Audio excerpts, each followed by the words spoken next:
What age did you marry Paul? 23. And that was considered an older bride. I was an older bride, yeah. So tell me about that. Well, I mean, I've got to tell you the wedding dress story because this is a good story. The wedding dress story is a good story. It was the 80s. It was the 80s. And my sister had gotten married the year before and she'd worn this. I mean, it was Lady Di. So that was the trend. Big hair, big dresses, really over the top, really huge. And I considered myself an older bride. So I decided, oh my God, to have this dress made that was very different for the time. It was like an Anthony Price inspired, because my granny used to live in Camden. We used to walk past Anthony Price's store that was on the corner.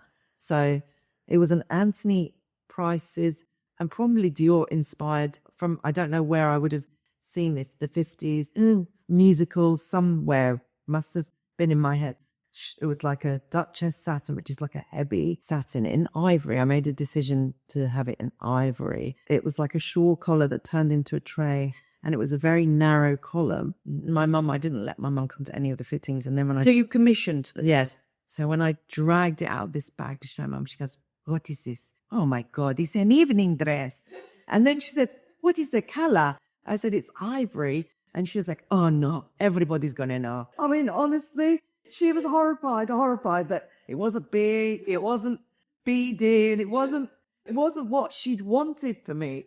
And in my mind, I was like, I'm Grace Kelly, I'm Elizabeth Taylor, I'm not going to do those dresses. I'm going to do this other thing.